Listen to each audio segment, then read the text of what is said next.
Vermintide 2 is among one of those kinds of games like Left 4 Dead, Back 4 Blood, World War Z, and the Dungeons & Dragons game Dark Alliance that was released. However, unlike the Dungeons & Dragons Dark Alliance game, Vermintide 2 is pretty good in nearly every aspect. There's a ton of levels, there's so many Skaven, which are the ratmen that you can kill, and it's just seeped in Warhammer, obviously the fantasy battle game on the tabletop, which is super expensive if you want to collect the figurines and play it in real life. It's just seeped in all of that lore with the characters and the interactions between them. There's so many different weapons and armor that you can find and upgrade, and it's a bit of an RNG loot system as well, which is pretty cool. So it gives more replay value for playing through the levels again and again and again on higher difficulties. Of course, that reaps higher rewards. There are daily, weekly, monthly, and other kind of challenges as well for you to sink your teeth into to just get that little bit extra. There is an in-game currency that you can buy with real dosh, but you don't really need to, because that's just more for cosmetic purposes. But what's on offer here in the base game of Warhammer Vermintide 2 is still pretty good. Now, by no stretch of the imagination am I a super pro with like hundreds of hours put into the game. I'm more sort of on the casual side of playing this game. I play it off and on. I played it a lot on the PlayStation 4.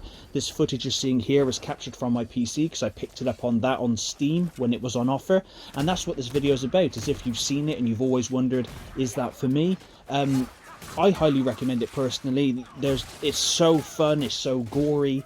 There are among the armies of Skaven that come rushing at you, there are some special ones like a humongous tank style Skaven. There's the rat catchers, which will capture one of your companions and drag him off, and the only way for that companion to get free is for you to rescue him.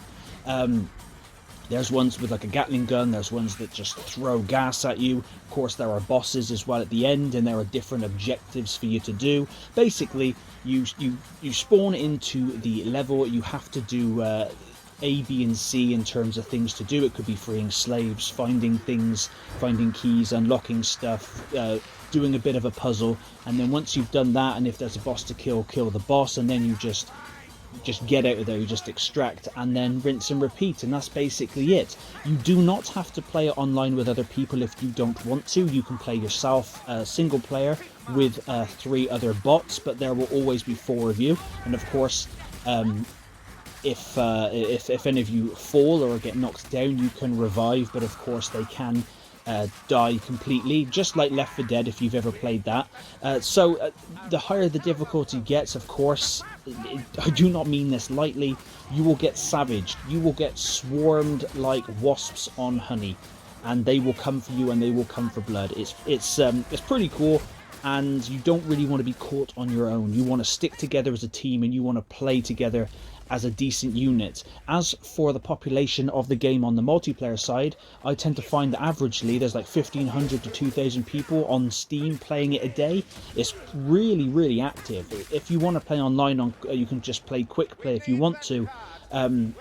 You'll find matches pretty much instantly. I never have a problem with that, and I like hopping on and doing bits here and there. Of course, there's the different characters, and each character can be leveled up accordingly and have specific weapons and armor, loot, etc. equipped to that said character, like the dwarf with his blunderbuss and his axe. You can have like 1 great big axe or 2 axes. There's the elf with the bow and the blades, which makes you feel a little bit like Legolas, which is really cool. Of course, there's the fire mage, and there's other characters, there's DLC characters, and there's a ton of DLC to buy. It goes on offer all the time, cheap. I only have a couple of them. There are some free DLC packs that you can download, which is pretty cool, and they add on extra levels. I think a few things from the first Vermintide, and on that note, I wouldn't...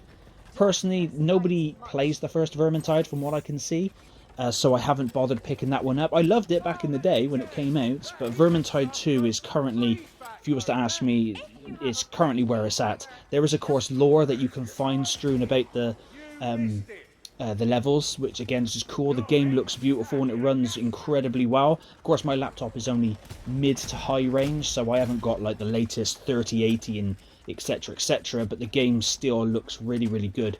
on PC. It also does on PlayStation 4 and on the Xbox.